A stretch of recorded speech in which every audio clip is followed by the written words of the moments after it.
Allô tout le monde. Le sable va trembler, épisode 7.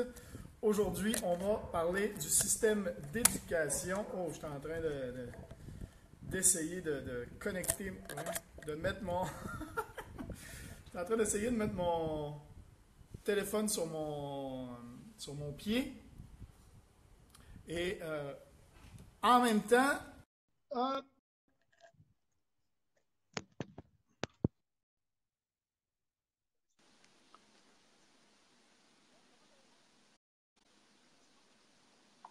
Je ne sais pas si ça va bien aller. Moi, j'ai des lenteurs d'Internet depuis hier. Tu m'entends-tu?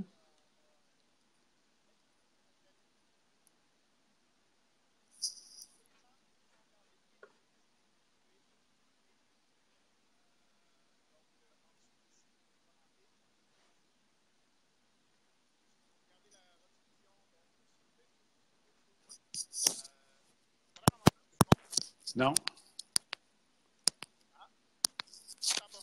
presque pas. À peine. Est-ce que c'est pareil pour tout le monde? J'ai l'impression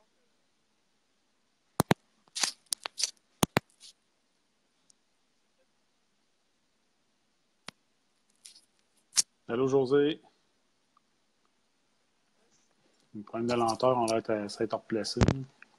Oh, Est-ce que tu m'entends mieux oui, comme oui, ça? oui. Ah, bon, on va y aller comme ça. J'ai le fameux retour de son. Ah ben là, c'est ça, tu vas l'avoir parce que je suis débranché, donc... L'écouteur ne marche pas. Good, là, vous devriez m'entendre. Donc, comment allez-vous tout le monde? Dites-nous de où vous nous écoutez. Si vous commentez, si vous regardez la rediffusion, donc, vous pouvez commenter également. Vous êtes peut-être sur YouTube, vous êtes peut-être ici sur Facebook. Donc, merci en tout cas de tous vos commentaires. On les lit, même après les lives, on lit vos commentaires. Également, merci pour tous les likes, les cœurs qu'on va passer. C'est génial. Les partages Partagez aussi. Ouais, il y a de plus en plus de partages. Tu as bien raison, Simon, c'est cool. Aujourd'hui, ça va être un sujet quand même assez intéressant. Hein. Ça va être un sujet à partir on va parler du système de l'éducation, parce que je pense qu'on en a long à dire. Il y a Georges qui est connecté. On va dire salut, Sam qui est là, José, Seb, Pascal. José dit c'est lui que nous n'entendons pas. Allô, Simon? Ben voilà, c'était moi qu'on n'entendait pas, donc parfait. Kim qui est là également. Maurice qui me dit on t'entend pas, mais c'est bien. José de Montréal, Claudia du Saguenay. Salut Claudia, wow, c'est cool ça. Donc aujourd'hui, je vais vous. En plus, si vous restez jusqu'à la fin du live, vous allez probablement voir une partie de la Thaïlande parce qu'il y a un taxi qui vient me chercher tout à l'heure. Et on s'en va, je m'en vais une journée en bateau au complet. Donc vous allez probablement pouvoir voir une partie du paysage de l'île où j'habite et de la Thaïlande. Restez avec nous. Si c'est possible, bien sûr, je vais le partager avec vous. Mais pour parler du sujet d'aujourd'hui, Simon, l'éducation. Et là, on vous pose la question à tout le monde. Vous pouvez nous répondre en commentaire. Est-ce que vous croyez que le système de l'éducation est toujours adapté en 2017? Puis ça, c'est tout niveau confondu. Primaire, secondaire, collégial, universitaire, limite. Exact. Est-ce que, donc, commentez en dessous, il y a toujours un petit décalage entre le fait qu'on pose la question et les gens qui répondent, mais répondez en dessous, est-ce que vous croyez que le système de l'éducation est toujours,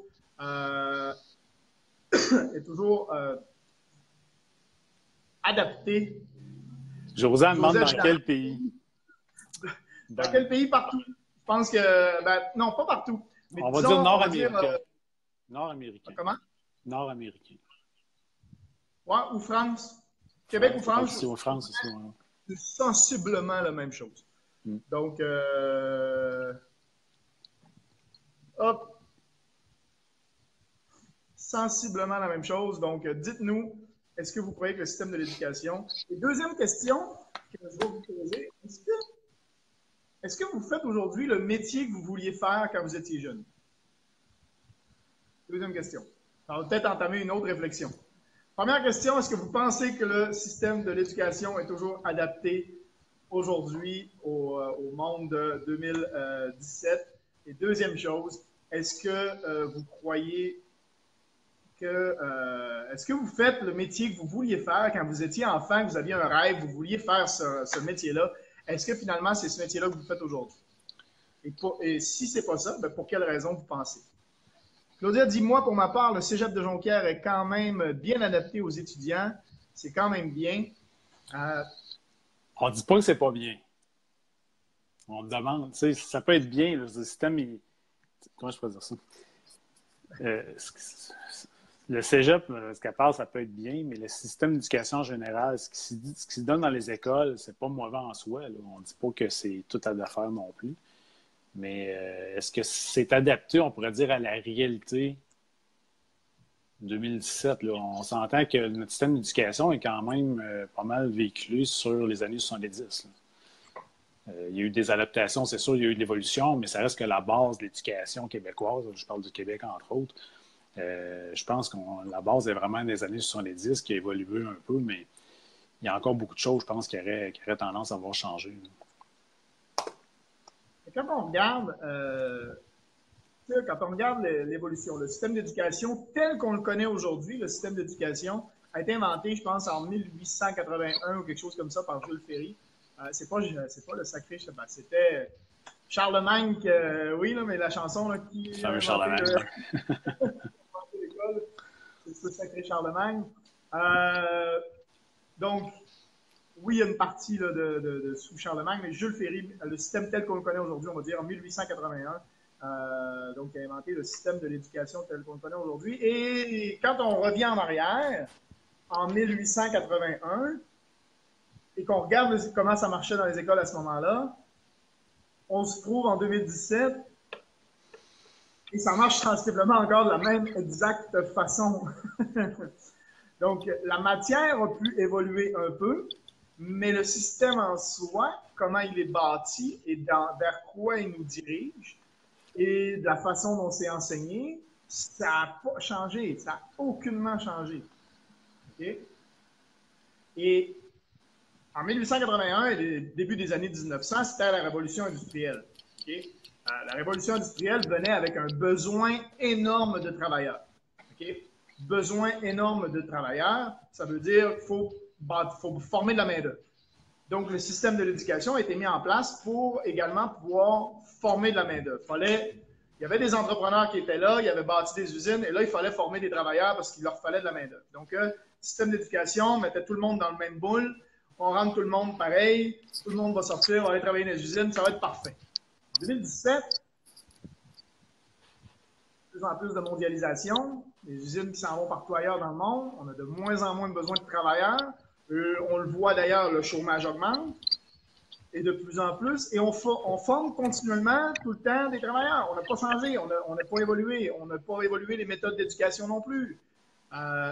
Donc, est-ce que là, vous pensez que, juste en disant ça, et on voit que le chômage augmente tout le temps, est-ce que vous pensez qu'en disant ça, déjà, le système de l'éducation est toujours aussi adapté? Je vais lire vos commentaires. Simon, tu avais peut-être un petit truc à rajouter à ça. Non, je regardais José, elle marquait ben voyons, nous n'apprenons pas à notre élève à bien financer leur avenir, mais le tableau chimique par cœur, le tableau de la bourse non, cours de sexualité oui, cours de croissance personnelle non, tout va bien. Right on! Eh oui! Elle a raison, ben oui, c'est ça. Est-ce qu'on apprend les bonnes choses aujourd'hui? On est rendu dans un monde, on est en train de changer d'air. Hein, depuis la fin de 2012, là, on pensait que c'était la fin du monde. Non, c'est un changement d'air qui s'entamait. Ça prend des années. Le changement d'air avait une grosse marque, en fait. Et la conscience du monde entier a pris une claque depuis 2012. On voit que les gens sont beaucoup plus conscients. On voit que il y a une évolution dans la conscience mondiale et les gens sont beaucoup plus attentifs à ce qui se passe à leur vie, à ce qu'ils veulent faire vraiment dans leur vie et tout ça. Donc, il y a effectivement ça, là, la conscience, mais le système d'éducation, lui, effectivement, pas de développement personnel, de croissance, tout ça, travailler dans le collectif, tout ça, machin, on est toujours arriéré, je vais dire, de ce côté-là. Je vous ai dit, ce n'est pas si terrible, honnêtement, le système d'éducation au Québec, pour ma part. Ce n'est pas si terrible. OK? Kim qui est là, bonjour Kim. Pascal qui nous dit, si on se compare ailleurs dans le monde, on fait dur. Salut Noémie, salut Julie. Claudia qui dit, non, mais je parle que le système est bien adapté par rapport au tableau interactif. On a des manettes pour faire des sondages en rapport avec notre cours. On a aussi des tableaux qui ont accès à Internet. Ah, attends, parce que là, je ne vois pas tout le commentaire. Des sondages par rapport à notre cours. On en a aussi des tableaux qui ont accès à Internet, contrairement aux vieux tableaux verts. OK, oui, donc on évolue avec la technologie, mais on cadre toujours tout le monde en ligne dans la classe. Et on apprend, il y a un prof pour 30 personnes et tout le monde à peu près doit apprendre de la même façon. Tandis qu'on est tous différents. On apprend tous de façon différente. Il y en a qui vont être auditifs, il y en a qui vont être visuels, il y en a qui vont aimer expérimenter. Mais on apprend la même chose à tout le monde et toutes de la même façon. Et on en a qui réussissent, il y en a qui ne réussissent pas. Est-ce que ça a un rapport? Puis la vitesse d'apprentissage est différente d'une personne à l'autre aussi. Puis souvent, il y en a qui ont besoin de plus d'encadrement. Oui, tu vas dire, souvent, ils vont prendre des classes, ils vont dire, ben eux autres ils ont de la difficulté, on va faire une classe de personnes en difficulté. C'est quoi le dicton qu'on dit, si tu veux être le meilleur, de te joindre au meilleur? Moi, je pense qu'il y aurait intérêt peut-être à mettre les gens en difficulté avec les gens qui sont bons, puis peut-être faire interagir avec eux autres, puis faire un apprentissage inter-personne. Ce qui permettrait peut-être d'avoir... Puis c'est un peu... Puis c'est drôle parce que c'est un peu ce qu'on fait, nous autres, en tant qu'entrepreneurs. Tu te colles au meilleur pour aller chercher le meilleur puis te développer toi-même. Pourquoi qu'on ne le fait pas avec les enfants? Ceux qui ont réussi avant toi vont t'amener. Si tu copies ceux qui ont réussi, tu vas sûrement avoir plus de chances d'avoir des résultats en étant avec les meilleurs. Je suis complètement d'accord avec toi. Il y a quand même eu des... Moi, je me souviens, il y a quand même des fois dans l'éducation, tu vas avoir des cas, mettons, qui vont prendre les meilleurs de classe, puis ils vont faire un peu pas du rattrapage, mais en tout cas, va aider les gens moins forts un peu. Il va les aider à faire du temps supplémentaire, mais tu sais, on va dire du rattrapage après les cours. Dans le fond, là, ça, j'en ai vu de ça dans des écoles. Ils ont commencé ça d'une couple d'années sûrement. Là, fait que au secondaire, entre autres, c'est bon. Moi, je pense que si tu vois un premier de classe qui est bon en maths, qui est bon en français, peut-être quelqu'un qui est moins fort, des fois, c'est même mieux parce que tu vas te coller à une personne qui est ton égal. T'sais. Tandis qu'avec un professeur, des fois, ça peut peut-être être intimidant parce que tu ne comprends pas puis tu es moins concentré parce que tu te dis, prof, on me trouve pas bonne, Fait que je pense que c'est bon de mettre un élève avec un élève pour essayer d'aider à faire les devoirs, l'aide aux devoirs, tout ça. Complètement. Peut-être faire plus de travail d'équipe, des choses comme ça. Moi, je sais que j'adorais ça, le travail d'équipe. Ben oui. Tu avais un échange. Et les gens, des fois, c'est hey, mais ça, je comprends pas. Puis là, c'est l'autre qui te l'explique. Mais sa façon d'expliquer, c'est mieux que ce que le prof t'a dit 5 minutes avant. Parce que, justement, il prend ses mots, sa façon de faire, qui correspond mieux avec ta façon d'apprendre. On est tout unique dans ça. On a d'autres commentaires. On ne t'entend pas, Matt. C'est-tu reparti tout à l'heure à m'entendre? Non, je t'entends, c'est correct. OK. Montez votre son. Si vous ne m'entendez pas assez, montez votre son. J'ai l'air d'avoir un problème de son sur mon téléphone, d'après ce que je comprends. Je vais essayer d'aller me chercher un micro cette semaine. On fera des tests. José dit c'est lui qui nous... Ah non, OK, c'était les commentaires du début. OK, c'est parce que je remontais sur les commentaires du début. Hey, j'aime le Pascal qui a fait un commentaire et je suis très d'accord. Puis je vais vous donner un exemple de ça en plus. S'il pourrait enlever seulement les devoirs le soir et pouvoir relaxer ou s'amuser, il ferait une grosse différence. Oui, oh que oui. Ma fille est en maternelle. J'arrive le soir, j'ai déjà des devoirs. Vous allez me dire, en maternelle, c'est pas grand-chose, mais juste le fait, tu es un parent qui arrive le soir avec ton enfant, c'est la course au souper, la course au lunch, la course au bain, la course au devoir avec ça. Puis ça, tu sais, j'appréhende, je suis en maternelle, puis j'ai vécu ça aussi. À plus haut niveau, mais la course au devoir le soir, avec tout ce qu'on a à faire, avec le train-train quotidien, l'enfant, à cette heure-là, il n'est plus motivé. Là, il n'est plus là. Après le souper, là, même avant, tu essaies de faire ça avant le souper. L'enfant arrive de l'école, ça, il ne tente pas. Moi, en tout cas, c'est banal. En maternelle, c'est des activités qui sont quand même le fun à faire avec ton enfant, mais ça reste que quand même, ça devient comme un poids pareil pour le peu que tu as à faire. Juste de dire, ben, ton enfant en maternelle, il y a quand même de quoi à faire. Puis ça ne tente pas tout le temps non plus. C'est pas plaisant. Honnêtement, moi, je suis pour ça, idéalement, là, il devrait. En tout cas, je pense qu'à l'école, il manque d'activité physique aussi. Ça, c'est un autre affaire. On peut en parler un peu plus loin, mais il n'y a pas assez Est-ce qu'on peut d'activité laisser physique à les l'école. enfants vivre leur jeunesse? Exact. Parce que là, les enfants, c'est ça, comme tu dis. Ils passent la journée à l'école, ils arrivent de l'école, ils ont encore des devoirs. Après ça, il faut qu'ils mangent. Puis après ça, il leur reste quoi? Il leur reste à regarder la TV pour avant d'aller se coucher? Parce qu'ils n'ont plus de temps pour aller jouer dehors ou tout ça. C'est fou quand même. Juste, on va reprendre le sujet, mais juste dire salut à il y a Kiki qui est là également. Il y a Marc-André, André qui sont là. J'ai eu un message, je viens de voir, de Gaétan. Facebook, c'est bizarre. Hein? Les lives sur Facebook, on voit les commentaires, c'est même plus dans l'ordre. C'est rendu un peu tout mélangé et puis on les voit pas toutes. Donc, je vois les commentaires sur mon ordinateur que je vois pas sur mon téléphone. Tout va bien. Mais tu nous parlais de la Finlande, Simon. Excuse, ça a coupé, j'ai manqué. Ah, je te disais, tu nous parlais de la Finlande. Oui, mais c'est ça, j'en ai entendu parler beaucoup au niveau de la Finlande, le système d'éducation, puis je suis retourné lire là-dessus, j'ai vraiment trouvé ça intéressant, honnêtement, eux autres, puis ça fesse, là, ce que je dis, là, honnêtement, ça va, quand on parle de débranler nos certitudes, là, c'est, OK, ma fille, elle a 5 ans, elle commence la maternelle, donc on appelle ça le préscolaire. Eux autres, là, le préscolaire commence à l'âge de 7 ans. Ils disent qu'un enfant, oui, un enfant, ça ne sert à rien d'apprendre à lire avant l'âge de 7 ans. Réfléchissez à celle-là, puis dites-moi ce que vous en pensez. Là. C'est fort ce que je dis là, c'est spécial. Tu sais, quand on parle, les autres parlent de, là c'est beaucoup en France, là, mais ils parlent de, je pense que c'est les jardins d'enfants, c'est des garderies ici, je pense, en France. C'est ça qu'ils appellent ça, les jardins d'enfants, Mathieu? C'est tout courant plus que moi. La crèche. La crèche, mais ça porte un autre nom aussi. C'est ça, juste en tout cas, peu importe. Mais c'est ça, c'est jusqu'à l'âge de 6 ans. Là. Fait que, imaginez. Ça veut dire que c'est comme si ma fille irait en garderie 2 ans de plus, puis elle commencerait la première année à l'âge de 7 ans. Ce qui est quand même assez spécial, puis il y a une raison à ça. Là. J'imagine. En France, tu commences la crèche à 3 ans. C'est 3 ans. C'est garderie prématernelle, l'école, tout ça, où c'est. Attends. Pas dire de conneries. Il y en a qui regardent la rediffusion de la France, là, parce que là, on est en plein milieu de la nuit, qui vont me dire, Mathieu, tu es en train de dire des conneries. La crèche, je pense, c'est avant 3 ans. Ils commencent l'école à 3 ans. C'est la petite école à 3 ans. Et puis après, ils montent le CM1, CM2, je sais plus trop, le CE1, CE2. En tout cas, et après ça, ils commencent par la 6e. Ils font 6, 5, 4, 3, 2. Au lieu de 1, 2, 3, 4, 5, 6, comme on fait nous autres. Je dis salut à Nadia. Claudia, tu aurais bien aimé le cours d'éducation spécialisée. Mathieu, c'est que du travail d'équipe. Cool, tu vois, déjà, mais si c'est un cours. Victor, qui est là.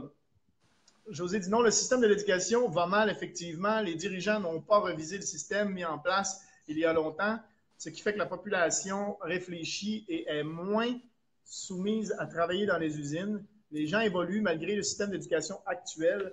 Ça crée des travailleurs autonomes, entrepreneurs, de la richesse, du temps libre et donc du temps pour remettre en question les dirigeants.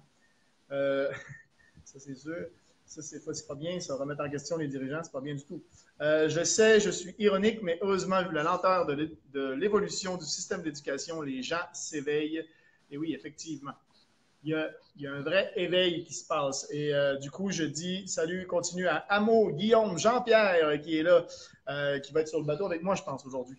Il y a des écoles qui ont compris, ils consacrent une période pour faire les exercices. Les profs peuvent répondre aux questions au besoin. Oui, mais non. Bon, ben c'est ça, je lisais ça à Finlande, mais tu sais, eux autres, ce qu'ils disent dans le fond, c'est que à 6-7 ans, là, ce qu'ils appellent le préscolaire, eux autres, qui est comme la maternelle, nous autres 5 ans, c'est pour éveiller les aptitudes des enfants, leur curiosité et leurs habiletés. Donc, ça ne leur sert à rien de leur bourrer le crâne tout de suite. Tout ce qu'ils veulent faire, eux autres, c'est développer des trucs. Ils sont en mode vraiment de développement. Là. Fait que tu peux pas. Tu sais, je pense qu'on. En tout cas, pas que c'est mauvais, mais eux autres, ils ont trouvé une manière peut-être de les faire plus bouger d'une façon manuelle, artistique. Oui, des langues maternelles, puis les mathématiques. pour ce qui est du français, écriture, lecture, ils ont l'air ils parlent qu'ils attendent à passer là, 7 ans, en fait, là, 7, 8, 9 et plus loin. Puis ça permet en même temps, les autres disent que ça permet une détection précoce des handicaps, en fait. Des handicaps de troubles d'apprentissage. Fait que ça permet d'avoir une aide ciblée plus encadrée rapidement.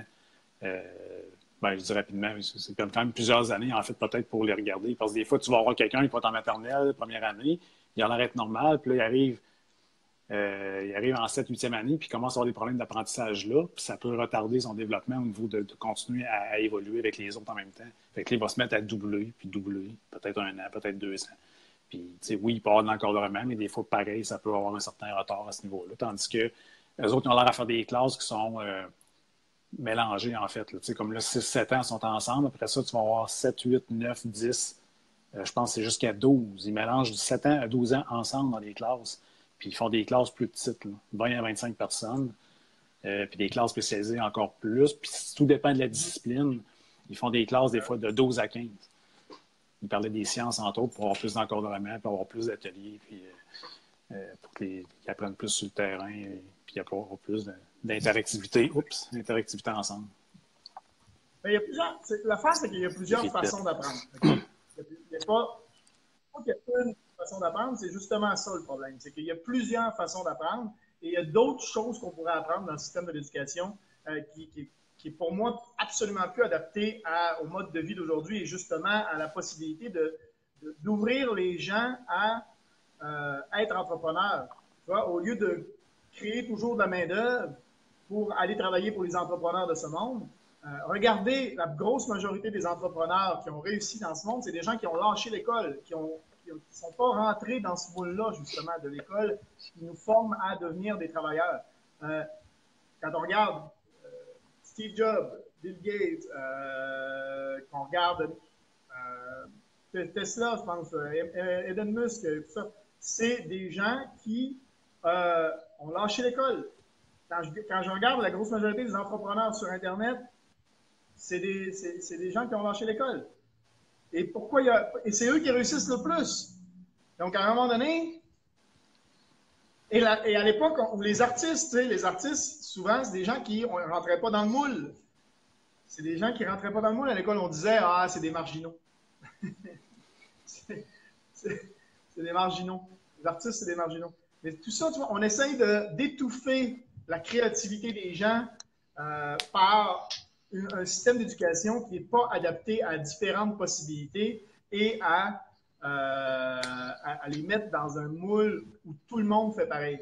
Maintenant, comme la conscience, on disait tout à l'heure, la conscience s'éveille de plus en plus, les gens sont plus attentifs, les gens se rendent compte qu'ils ne font pas nécessairement ce qu'ils veulent. Les gens arrivent à 40 ans, ils ont la crise de la quarantaine, on en parlait la semaine dernière, parce que justement, ils se rendent compte que je n'ai pas fait ce que j'ai fait dans ma vie. Ça faudrait peut-être que je dégourdisse un peu. Donc aujourd'hui, il y a de plus en plus de gens qui s'en vont dans le monde de l'entrepreneuriat, mais après, qui ont fait déjà des emplois, qui ont démarré quelque chose, qui ont déjà essayé le système qui ne les rendait pas heureux, qui ont pris conscience de ça. Et à partir du moment où on prend conscience que ce n'est pas ce qu'on fait en ce moment qui va nous amener là où on veut être, ben, c'est déjà la première étape vers un monde meilleur, je te dirais. Et après, il faut y aller. Il faut prendre les étapes une par une. Il faut prendre action. Comment? Et bien là, c'est là qu'on existe aussi. Donc, venez nous parler si vous cherchez, si vous cherchez des façons de vous lancer, en fait, et que vous êtes un peu perdu. C'est pour ça qu'il y a des gens comme nous qui existent. Et là-dessus, on peut vous aider. Mais pour en revenir à ça, c'est effectivement, José a dit, je ne suis pas dans un moule et je ne suis pas lâché l'école. Mais bravo, bravo. Et c'est ça que je dis, c'est qu'il y en a de plus en plus. Il y en a de plus en plus des gens comme toi, José, qui sortent du moule, en fait. Qui ne sont pas dans le moule et qui, même s'ils n'ont pas lâché l'école, mais il y en a pas beaucoup, pas encore assez. Il y en a de plus en plus, mais pas encore assez. Maurice dit, de l'autre côté, tout le monde ne peut pas être entrepreneur car les entrepreneurs ont aussi besoin de main-d'œuvre. Ouais, mais il y a maintenant, aujourd'hui, de plus en plus de façons de faire. Hein? Je veux dire, on a beaucoup de mondialisation dans le monde. Beaucoup font construire leurs produits finis, en fait, ailleurs. Et Et deuxième chose, avec les robots et les ordinateurs, je pense qu'ils sont capables de faire beaucoup de choses. Ils ont inventé un McDonald's où il n'y avait même plus besoin d'humains, aucunement, parce que McDonald's, c'est tellement un travail à la chaîne que faisait des hamburgers avec des robots. On est... Le taxi est là? OK. Je pensais que le taxi était là. On est... Excuse-moi, je suis live sur Facebook. Donc, on est dans un monde, là, ça me fait perdre ce que je disais, mais oui, des robots et les ordinateurs, ils sont capables de faire des choses. On est déjà capable d'aller commander chez McDo dans la grosse majorité des McDo. Maintenant, ils mettent des ordinateurs. Donc, ils s'en vont tranquillement. On voit les métros en France, mais plus besoin de conducteurs. De plus en plus, on a des métros qui sont automatiques. Je pense que, vu où ils sont rendus dans la technologie aujourd'hui et vu l'évolution de la technologie, on est rendu beaucoup plus loin que ce qu'on voit, que ce qu'ils mettent en place aujourd'hui. Pour la simple et bonne raison que ça fera un baume incroyable. La population se révolterait s'ils mettraient en place tout ce qu'ils sont capables de mettre en place aujourd'hui. La preuve, faire un McDonald's sans employés, je pense que, tu vois, s'ils sont capables de le faire là, ils sont capables de le faire ailleurs. Donc, est-ce qu'ils sont en train de tranquillement habituer la population pour pas que ça grogne trop? Puis aussi le chômage, puis tout ça, parce qu'ils veulent, tu sais, il faut qu'il y ait ce virage-là aussi. Il faut qu'il y ait un virage. Le virage est en train de se passer. Maintenant, il va y avoir des gens qui vont s'adapter plus rapidement. Il y en a qui vont attendre de perdre leur job pour s'en rendre compte. C'est radical un peu, mais il y a plusieurs jobs. Regardez les voitures Google, les voitures Tesla, je pense que c'est Tesla qui fait ça aussi, des voitures qui n'ont même plus besoin de conducteurs. Donc, imaginez, dans les prochaines années, avoir une application comme Uber, pour ceux qui sont en France, commandez votre taxi, c'est une voiture qui arrive, à un GPS, vous rentrez le taxi, il n'y a jamais eu de chauffeur, vous rentrez, plus besoin de chauffeur de taxi. C'est sûr que les gens vont faire un moment donné soit qu'ils partent leur propre business ou qu'ils fassent d'autres choses ou ils vont se lancer dans d'autres domaines, à la limite, là, quitte à retourner à l'école pareil, mais il va y avoir un roulement. Là, à un moment donné, cette gamme de gens-là, il va falloir qu'ils se déplacent ailleurs ou qu'ils se placent autrement. Là. C'est sûr que si tu as du chômage, tu as du chômage quelque part ou qu'il manque d'emploi, qu'il manque de staff. C'est un peu ça, moi, je pense, pourquoi on s'en va vers là. Comment de place que c'est marqué nous embauchons au Québec. Manque de main-d'œuvre. Fait que oui, tu as l'immigration, mais même l'immigration ne comble pas le manque de main-d'œuvre. Donc, imaginez, là, fait que je pense que c'est un peu pour ça, des compagnies comme McDonald's, s'ils trouvent qu'il manque de main-d'œuvre, ils ont dit bon, on va automatiser la patente, nous autres là. Fait qu'ils ont commencé tranquillement avec peut-être les postes qui étaient plus critiques ou qui avaient peut-être moins de main-d'œuvre facile. Ils ont commencé à automatiser là. Puis de plus en plus, ça va être comme ça dans plusieurs industries, dans plusieurs commerces. Là. Si tu n'es plus qu'à trouver de main-d'œuvre, bientôt, à un moment donné, tu vas passer à la caisse de n'importe où. Tu vas avec ton lunch, puis tu vas scanner. Il va y avoir des cartes qui vont sortir en fonction de ce que tu commandes. Puis, je pense que c'est l'avenir. On voit tout ça dans le temps, retour vers le futur, des trucs comme ça, mais on est rendu là. L'automatisation, on en parle de plus en plus. Puis, moi, je suis en informatique, on parle souvent d'automatisation. Nous autres, on entend parler beaucoup là, des systèmes SOA qu'ils appellent System of Automation. Tu vas en avoir de plus en plus de ça. Nous autres, on n'est peut-être pas optimal d'un point de vue technologie, où ce que je travaille, mais en même temps, la vision est là, puis le marché est rendu là. Fait que de plus en plus, ils essaient d'automatiser des trucs pour justement faciliter peut-être la vie aux gens aussi. La vie des gens, fait que on s'en va là. On va, mon drapeau du Canadien. Ça bien? Donne-moi une seconde. Yes. Tu peux continuer à voir peut-être les commentaires? Ah, on a du trouble. Je ne les voyais pas tout passer tantôt.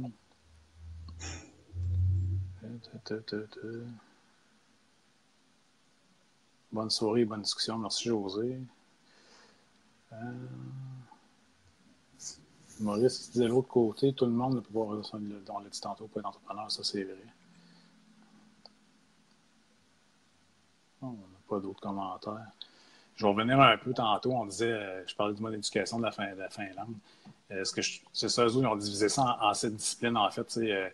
Je trouvais ça intéressant parce que c'est des secteurs vraiment là, plus proches un peu du développement de la personne. C'est ça, il y avait devenir une personne, c'était une des disciplines en plus. Donc, devenir une personne, ça veut dire ils doivent sûrement mettre quelque chose de nouveau programme de développement personnel.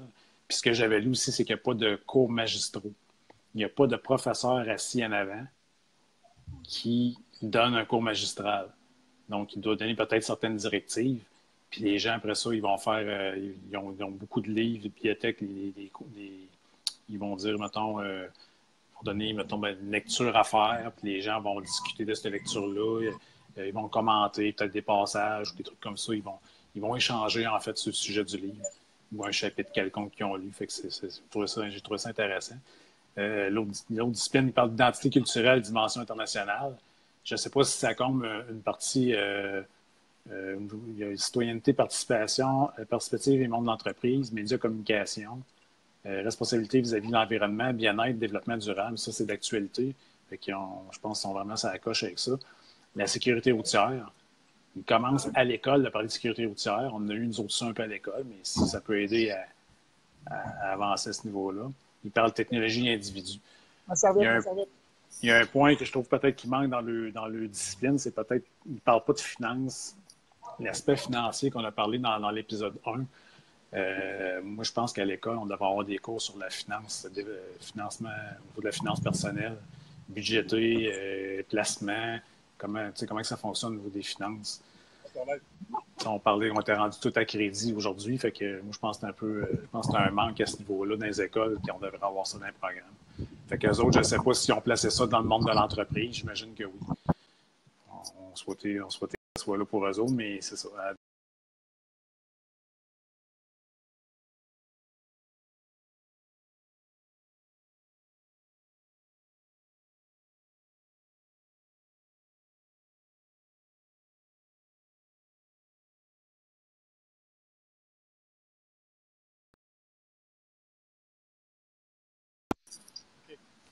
Oh, bon. T'es revenu? T'es là? Oh, t'es revenu? T'es là? On est de retour.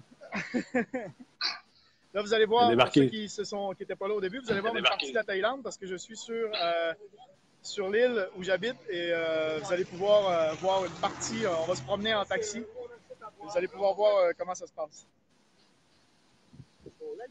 Voici le capitaine. Qui c'est qui boit de la bière? Ouais, moi je suis en cuisine. Ouais, mais on va prendre des packs. On va prendre 2 packs, on va utiliser ça par Donc, il y a pas eu d'autres commentaires. Je vois qu'il y a encore des commentaires. Ben, moi, j'en vois pas d'autres. J'ai pas eu d'autres. Bonne nuit.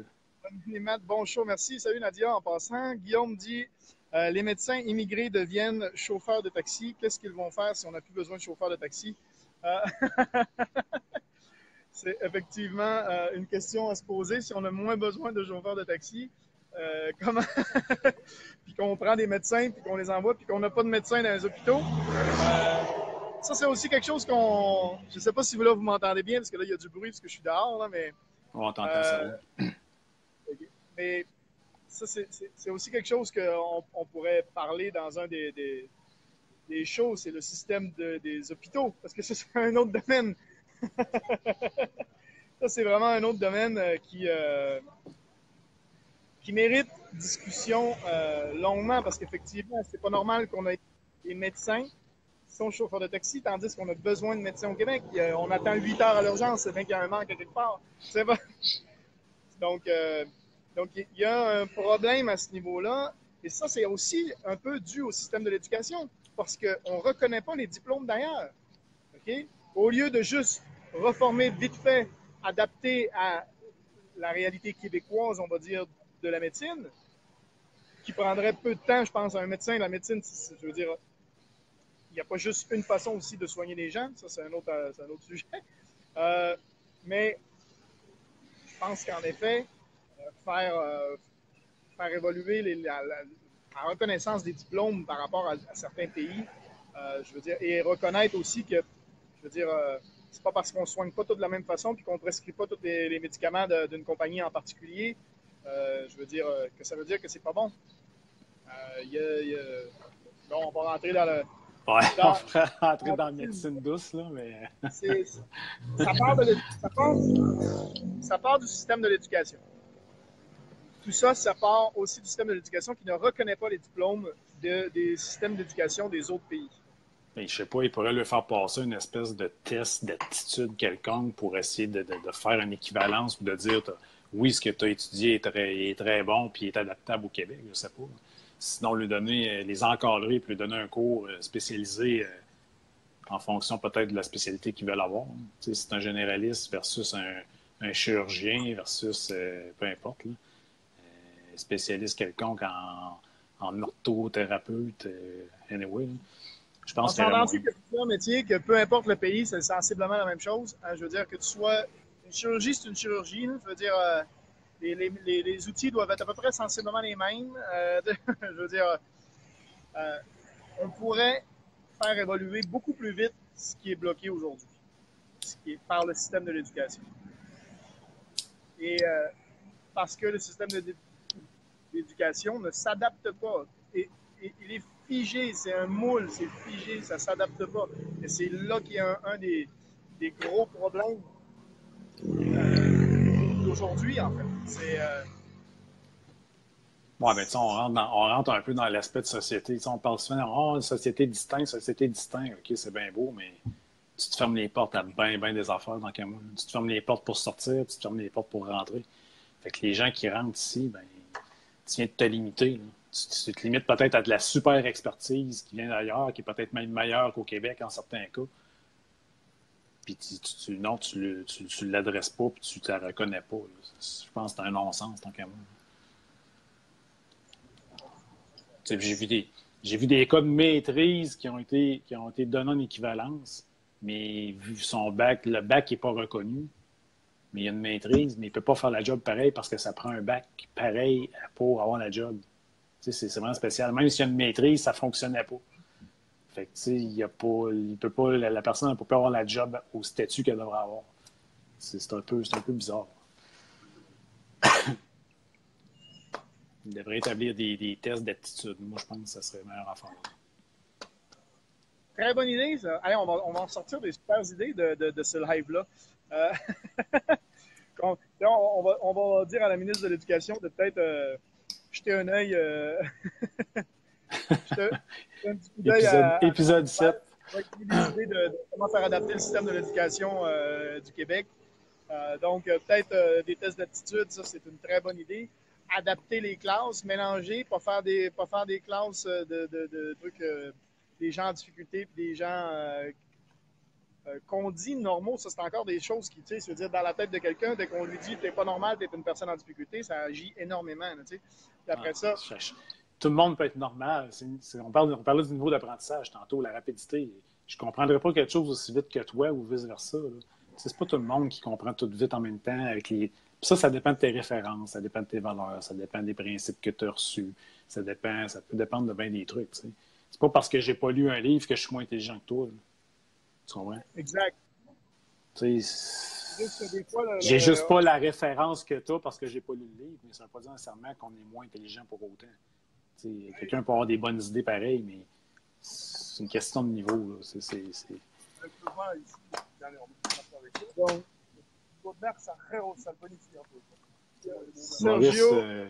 Sergio qui est là, je dis salut à Sergio, Mathieu Julien qui est là. Maurice qui dit les Asiatiques ont compris que le cerveau est entièrement consacré à apprendre quand tu arrives au. Et là, je vois pas, bien sûr. Au monde. Quand tu arrives au monde, et ils vont à l'école très jeune. Le plus grand nombre d'entrepreneurs et de millionnaires. Aujourd'hui, oui. Aujourd'hui, de plus en plus. Mais ça évolue, en fait. Ouais, donc, voilà, je pense que. On va conclure là-dessus, peut-être. Non, c'est ça, on pourrait conclure. Là. Toi, tu t'en vas bientôt. Puis, il est 10h moins quart déjà. Ça fait un bon 45 minutes. En fait, c'est ça. Vous pourrez commenter. Les gens qui regardent en rediffusion, empêchez-vous pas de commenter. On va recevoir les commentaires pareils, puis on peut quand même y répondre. Qu'est-ce que vous en pensez du système d'éducation actuel versus la Finlande, ce que j'ai parlé tantôt. Si vous voulez en savoir plus, faites une petite recherche, système d'éducation finlandais. Là. Vous allez voir, il y a beaucoup de sites qui en parlent. Il y a même des articles québécois qui en parlent au niveau de la presse, les journaux, Devoir, tout ça. Au niveau des sites français, j'en ai vu plusieurs aussi là, qui font un parallèle aussi avec la Finlande versus la Norvège, qui est deux pays pratiquement avec la même population, deux pays scandinaves, qu'il y en a un qui est plus de type nord-américain, rappelant rappelant le système des États-Unis versus celui de la Finlande, puis ils font un comparatif beaucoup des deux, là, de voir qu'il y en a un qui est plus performant que l'autre. En tout cas, ils disent, c'est-tu on pourrait dire, une coïncidence, mais c'est ça. Ils ont trouvé que, en tout cas, toutes les statistiques présentement de tout ce qu'ils parlent, les élèves ont tous réussi haut la main, puis ils n'ont pas d'examen avant l'âge de 16 ans. Ils n'ont aucun examen. Fait que, c'est juste à partir de l'âge de 16 ans qu'ils vont avoir des examens en fonction de ce qu'ils ont appris dans toute l'évolution là, du 12 ans à 16 ans. Donc, en tout cas, regardez ça, c'est vraiment intéressant. Puis, ça fait plusieurs fois qu'on m'entend parler. Puis, je pense qu'on aurait intérêt, on parle de pays scandinaves, on se colle souvent à ces pays-là, nous autres. Hein. Fait que, je pense qu'il y aurait peut-être intérêt à aller voir là. Puis, on parlait tantôt, pour finir l'éducation, on parlait de manque de. Les enfants manquent d'exercice, là. Mais eux autres, ils ont 75 minutes par jour. 75 minutes par jour d'activité physique. C'est quand même bien. On parle d'une heure et quart minimum d'activité physique à part. Puis ils ont des breaks de 15, ils ont des périodes de 45 minutes suivies d'un bloc de pause de 15 minutes. Donc 45, 15, 45, 15 de repos. Ils font un peu ce qu'ils veulent dans ces 15 minutes-là. Ils sont libres. Fait que c'est vraiment intéressant. Je trouve que ça permet de décrocher. Ils peuvent aller jouer dehors s'ils veulent. Ils peuvent faire un peu. Ils ont le 15 minutes pareil pour permettre de décrocher. Un enfant, c'est ça. Un enfant, tu ne peux pas l'asseoir 2 heures de temps assis dans un banc d'école. Là. À un moment donné, il a la bougeotte, comme on dit. Il va pouvoir bouger, il va pouvoir. Après, il dit ah non, mais votre enfant, il est hyperactif, on lui donne du Ritalin. On dit qu'on est capable de rester attentionné à peu près pendant 17 minutes. Hein. C'est 17 minutes le nombre de minutes sur lequel on a une attention maximale. Au bout, plus passé que ça, c'est rendu déjà trop. C'est trop long. Donc, même nos lives, on devrait couper ça à 17 minutes. Mais comme 17 minutes, on va prendre 15 minutes de pause, on revient 15 minutes plus tard. Et là, en parlant de Sabre-Tremblay, en parlant de choses qu'on fait, que c'est pas tout qui marche de la même façon. Imaginez des taxis au Québec qui marchent comme ça. Okay? Alors, je vous laisse regarder. On est voilà. Okay? On est ici, plusieurs personnes dans une boîte de camions. C'est le taxi. Et on s'en va, on se dirige donc vers le port avec le bateau. Donc, on va finir le live avec ça, je pense. Merci pour tous les likes et les cœurs et les partages qu'on a. Et là, on va vous faire. On va vous laisser ces belles images de la Thaïlande. Comment tu dis ça? C'est comme tu disais, on va vous laisser ces belles images de la Thaïlande. Yes. Donc, ça, c'est les petits villages que vous voyez là, avec les petites boutiques. Petits villages où il y a plusieurs restaurants, plusieurs commerces, plusieurs salons de massage qui existent. Il y a également des beaux hôtels. On va arriver d'ailleurs à un des plus beaux hôtels de l'île qui s'appelle The Chill. Voilà, on l'a là. L'entrée ici, à l'intérieur, la piscine est assez incroyable. Donc on voit ça, c'était le Awa Resort. C'est un autre hôtel sympathique. Voilà. Et là, il y a des genres de buffets. Alors là, vous mangez à volonté pour à peu près entre 5 et 10 $. C'est manger à volonté. C'est un buffet avec fondu. Ça, là, il y a des fruits frais, par exemple. Vous avez des fruits frais que vous pouvez manger. Super, super bon, juteux et tout ça. Bon, je vais vous donner envie. Mais et on va arriver bientôt à la montagne. Il va y avoir un super point de vue. Et on va, je pense, terminer sur ce point de vue. Si on a de la chance, on va avoir des singes. Donc, je vous laisse voir ça. On va monter. Là, vous voyez la côte. La côte qui arrive. Vous voyez le paysage qui est de l'île ici sur Koh Chang, qui est très fleuri, très très fleuri, très arbré, on va dire, qu'il y a beaucoup d'arbres. Bien, beaucoup de verre.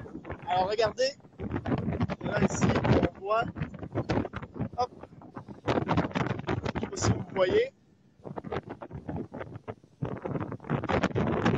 on va revoir. Je vais essayer de me mettre comme ça. Vous avez une vision, ça va pas trop vite. Alors,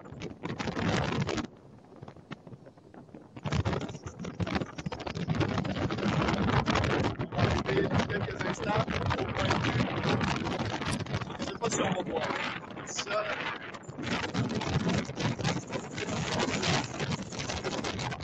Ici. Oh non, on va. Ah, ça allait trop vite. Ça a passé vite. On va beaucoup trop vite. Là, les taxis. Et là, on rentre dans la forêt. Normalement, en fait, les singes, je sais pas. Donc, Mathieu, moi, je t'avais perdu un peu. Donc, on va dire, moi, salut, moi, dire bon bateau. Puis, on se reparle bientôt, mon homme. Yes, super. Salut tout le monde. Salut. Bonne journée, gang. Bonne semaine. Salut. Bye bye. Bonne semaine.